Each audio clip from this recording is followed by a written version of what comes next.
Assalamualaikum warahmatullahi wabarakatuh. Alhamdulillah wassalatu wassalamu ala Rasulillah wa ba'd. InsyaAllah kita rehat sekejap dan dengan masa yang ringkas kita kongsi bersama beberapa perkara yang mungkin memberi manfaat kepada kita. Hadirin dan hadirat yang dirahmati Allah, kita berada di rumah Allah dan kita datang ke sini kerana kita nak beribadah. Ibadah di dalam agama ini, inti kandungannya, asasnya ialah al-hub wal-dhul wal-khudu'. Ibadah itu unsurnya ialah cinta. Ibadah itu unsurnya juga ialah merasa hina diri di hadapan Allah Azza wa Jalla. Sesiapa yang beribadah dalam keadaan dia tak sayang Allah, tak cinta Allah, dia marah ke Allah, na'udzubillah, dia tak akan merasai nikmat dia beribadah. Misalnya orang yang kalaulah ada lah, aku ni bukan nak semayang sangat, tapi tak semayang dia Allah hukum pula, dia tidak akan menikmati ibadah pasal dia tidak ada hub, cinta. Dan cinta saja tidak mencukupi, kerana kita dengan zat yang maha tinggi Allah Azza wa Jal, Tuhan kita, dia kena ada khudu' wa dhul, kena ada rendah diri, hina diri di hadapan Tuhan. Apabila manusia menggabungkan cinta dan hina diri dia di hadapan Allah, maka dia sedang melakukan ibadah. Kalau dia tidak rendah diri, dia mungkin banyak ibadah, tetapi dia tidak menjadi hamba dalam erti kata yang Allah kehendaki. Sebab itu Al-Imam Ibn Qayyim Al-Jauziyah dalam kitabnya Madarijus Salikin, dia menyebut bahawasanya di kalangan salaf ada yang menyebut qad ya'malul 'abdu az-zamba fayudkhala bihi al-jannah. Boleh jadi satu hamba itu dia buat dosa, dengan dosa tu dia dimasukkan ke dalam syurga. Wa qad ya'malul hasanah fayudkhala biha an-nar. Boleh jadi yang lain pula, dia buat kebaikan, tapi dengan sebab kebaikan itu dia masuk neraka. Macam mana itu? Sebabnya ialah kerana, kata Al-Imam Ibn Qayyim, kerana kadangkala dosa yang al-ma'siyah al-muqtarinah bit-taubah atau al-muqtaranah bit-taubah, maksiat yang diikat dengan taubat itu lebih baik daripada ketaatan-ketaatan yang mana terkandung di dalamnya kesombongan terhadap Tuhan.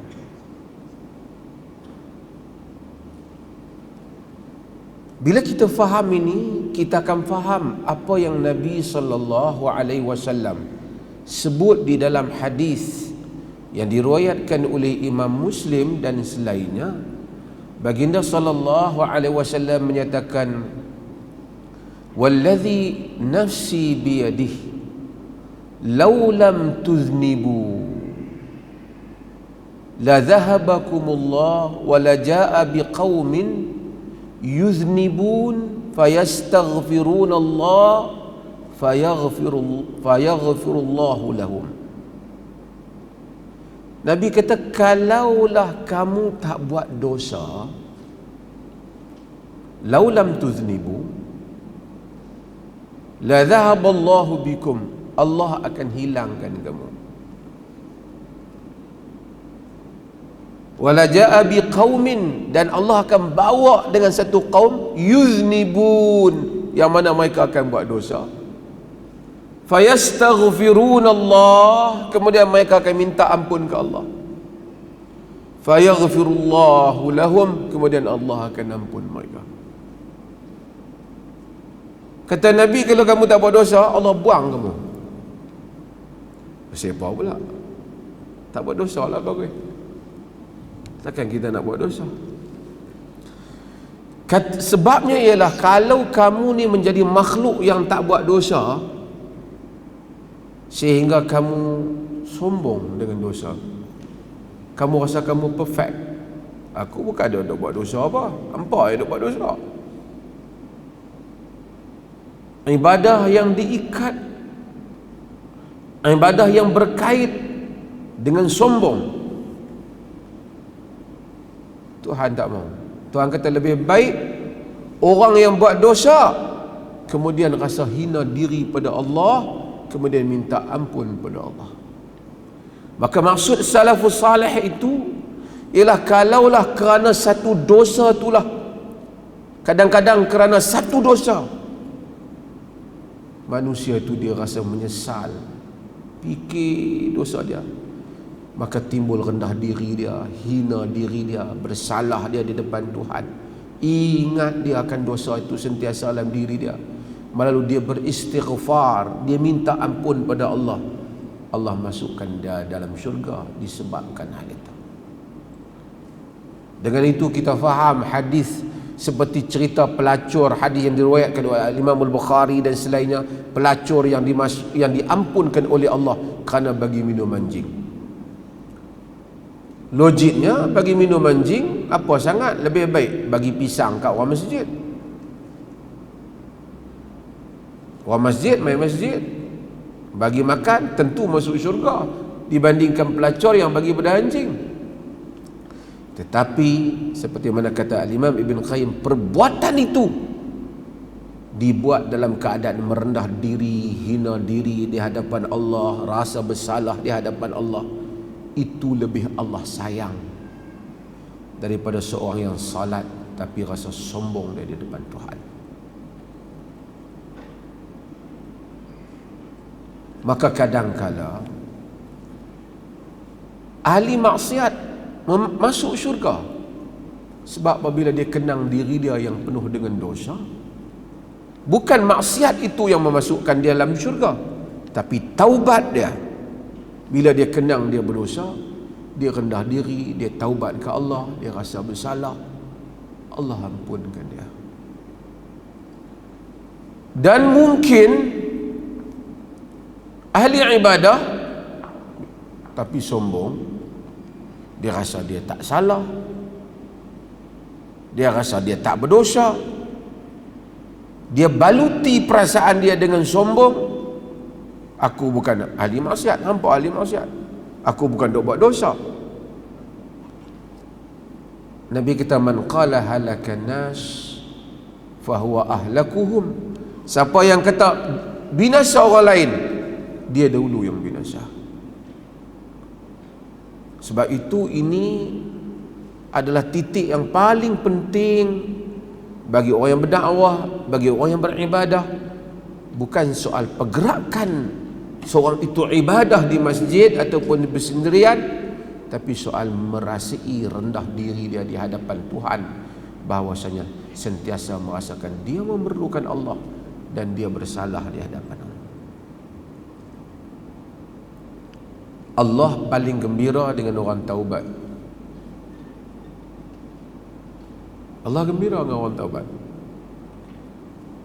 Nabi kata, Allahu ashaddu farhan bi taubatil abd hina yatubu ilaihi min ahadikum kana ala rahilatihi fi fil ardi falah fanfalatat minhu wa 'alayha ta'amuhu wa sharabuhu fa'aisa minha wa ata syajaratan fattaja'a fi dhilliha qad aisat min rahilatihi fabainama huwa kadzalika idh huwa biha qa'imatun 'indahu fa akhadha bi khidamiha wa qala min shiddatil farah Allahumma anta 'abdi wa ana rabbuk akhta'a min shiddatil farah. Nabi kata Allah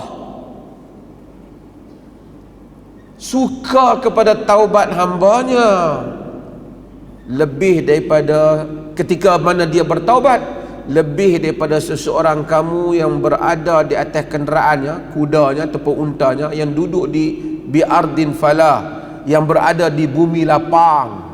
Falah ni kosong. Sebab tu kita azan tu hayya 'alal falah. Kalau hayya 'alal falah, sila ke tempat kosong lah. Yang berada di bumi yang kosong, yang padang pasir yang luas. Fanfalatat minhu, lari kenderaan, lari kuda tu.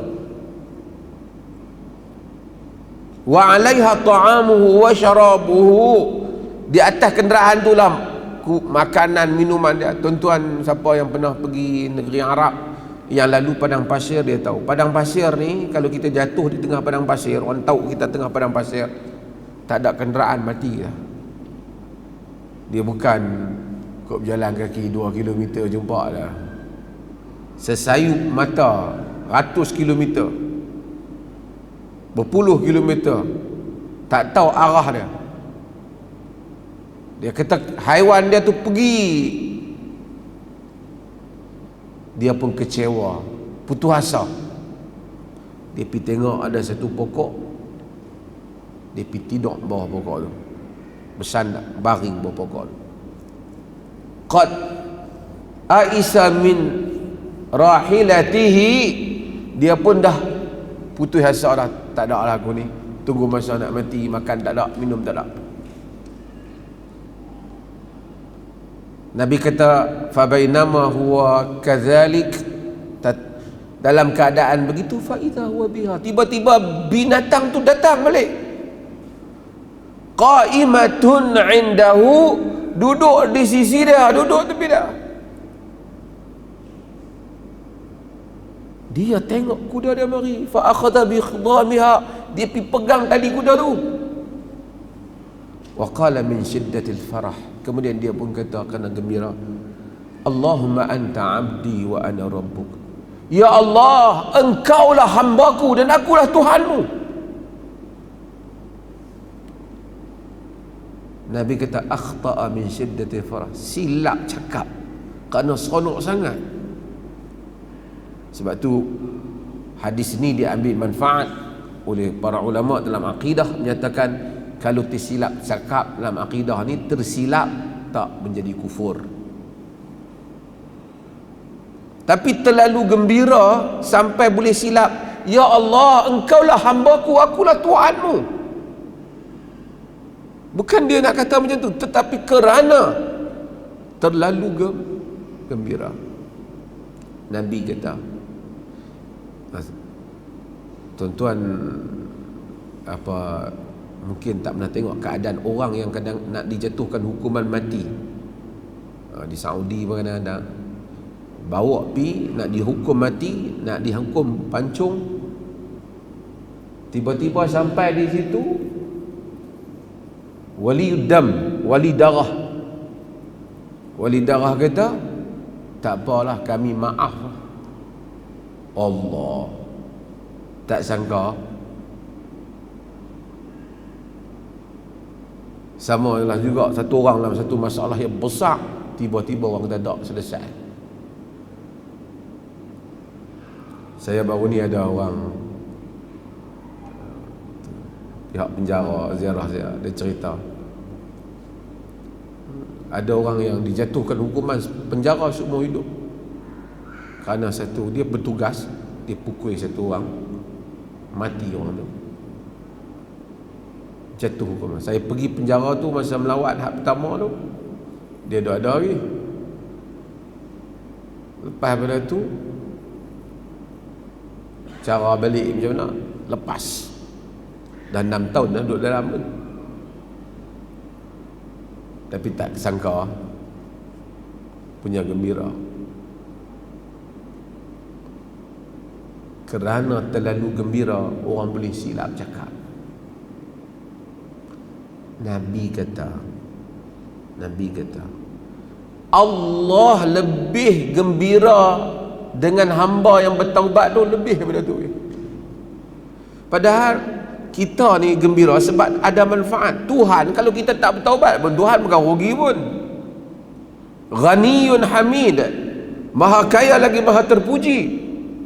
Tapi kenapa Allah Azza wa Jalla